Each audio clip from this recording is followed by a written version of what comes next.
আসসালামু আলাইকুম ভিউয়ার্স, আমরা আজকের এই ভিডিওটিতে আলোচনা করব বাংলাদেশ ক্রিকেট দলের নতুন স্পিন জাদুকর তানভীর ইসলামকে নিয়ে। তানভীর ইসলাম ইতিমধ্যেই কিন্তু আন্তর্জাতিক অঙ্গনে তার যে পদচারণা সেটি কিন্তু খুব চমৎকারভাবে শুরু করেছেন। সদ্য সমাপ্ত শ্রীলঙ্কা সিরিজেও তিনি কিন্তু দারুণ আলো কাটতে সক্ষম হয়েছেন। কিন্তু এই তানভীর ইসলামেরও কিন্তু কিছু দুর্বলতা আছে, তেমনি আছে অন্যদের থেকে ব্যতিক্রমধর্মী তার কিছু শক্তির জায়গায়ও। তো আজকের এই ভিডিওটিতে আমি আপনাদের সাথে আলোচনা করব যে তানভীর ইসলাম কেন অন্যদের থেকে ব্যতিক্রম, সে বিষয়টা নিয়ে। তানভীর ইসলাম তিনি সবচেয়ে যে কারণে আমার নজর কাড়েন সেটা হচ্ছে তার স্পিনে বল প্রচুর স্পিন করাতে পারেন, বল অনেক বাগ খাওয়াতে পারেন তিনি অন্য লেফট আর্ম অর্থোডক্স স্পিনার বাংলাদেশে যারা আছেন তাদের তুলনায়। তো এটা যেমন তানভীরের শক্তির জায়গা, তেমনি এটাই তানভীরের দুর্বলতার জায়গা বলে আমার কাছে প্রতীয়মান হয়েছে।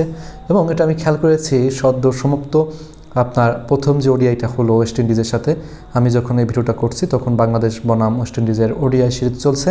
তো এটা প্রথম ওডিআই ম্যাচে মিরপুরের একদম স্পিন বান্ধব উইকেটে আমি খেয়াল করলাম যে অন্যদের তুলনায় আপনার এই তানভীর ইসলাম কিছুটা খরচে। আমি আশা করব পরের ম্যাচেই এই ভিডিওটা করার পরে তিনি আমাকে ভুল প্রমাণ করবেন, মিরপুরেও তিনি যে অনেক বেশি কার্যকর সেটা প্রমাণ করবেন। কিন্তু এই যে তিনি অন্যদের তুলনায় কিছুটা খরচে হলেন, এর একটা কারণ আমি পেলাম তার এই আগের দিনের বোলিং দেখে। সেটি হচ্ছে যে এই মিরপুরের পিছে আমাদের আগের যারা সফল লেফট আর্ম অর্থোডক্স বোলার ছিলেন, তানভীর ইসলাম থেকে শুরু করে আপনি হালের আব্দুর রাজ্জাক থেকে শুরু করে হালের সাকিব আল হাসান, এই সাকিব আল হাসান, আব্দুর রাজ্জাক এরা সবাই কিন্তু প্রচুর পরিমাণে আপনার আর্ম ডেলিভারি করতেন। আর্ম ডেলিভারি হচ্ছে আপনার যে এই যে বাঁহাতি লেফট আর্ম বলারের যে বলটা ডানহাতি ব্যাটসম্যানের জন্য বাইরে বেরিয়ে না গিয়ে সোজাসুজি স্টাম্পে আঘাত করে বা প্যাডে আঘাত করে যে বলগুলো, আমি আশা করি আপনারা বুঝতে পারছেন ওই বলগুলো।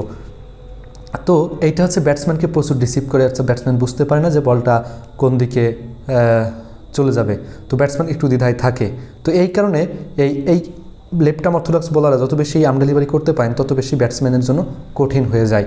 আর তানভীরের যে শক্তি জায়গা সে হচ্ছে বল প্রচুর, বাংলাদেশের একটা অর্থোডক্স লেফট আর্ম স্পিনারের কাছ থেকে আপনি অতটা টান একটা ইন্টারন্যাশনাল ব্যাটসম্যান প্রত্যাশা করে না, তার চেয়ে বেশি সে বল বাগ খাওয়াতেও পারেন। তো এটা হচ্ছে তার সফলতার জায়গা বা শক্তির জায়গা বলা যায়। শ্রীলঙ্কা সিরিজে তিনি যে শ্রীলঙ্কার ব্যাটসম্যানদের জন্য দুর্বুদ্ধ হয়ে উঠছিলেন সেটার অন্যতম কারণ ছিল শ্রীলঙ্কার ব্যাটসম্যানরা তার এই যে বলের টান এটাই ধরতে পারতেছিলেন না, প্রচুর ডিসিভ হচ্ছিলেন তার বলে। তো এইটা কিন্তু এই মিরপুরের উইকেটে আমরা ওয়েস্ট ইন্ডিজের ব্যাটসম্যানদের ক্ষেত্রে তাকে খুব বেশি এটা করে সফল হতে দেখিনি। কারণ হচ্ছে যেহেতু এটা স্পিন উইকেট, একদম ওই স্পিন উইকেট ওপেন, এটা সবাই জানে।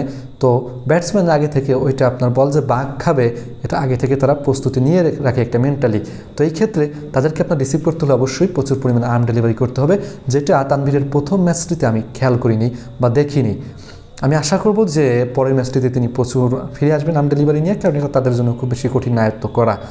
তো আমি তানভীর ইসলামের জন্য অনেক বেশি শুভকামনা জানাই, কারণ তানভীর ইসলাম জ্বলে উঠবে বাংলাদেশ দল। কারণ মিরপুরে আমরা জানি বাংলাদেশ ক্রিকেট দলের প্রধান অস্ত্র লেফট আর্ম অর্থোডক্স বোলার। যদিও নাসুম দলে ইনক্লুড হয়েছে, তারপর আমি কিন্তু চাইবো তানভীর ইসলাম জ্বলে উঠুক, নিজেকে প্রমাণ করুক।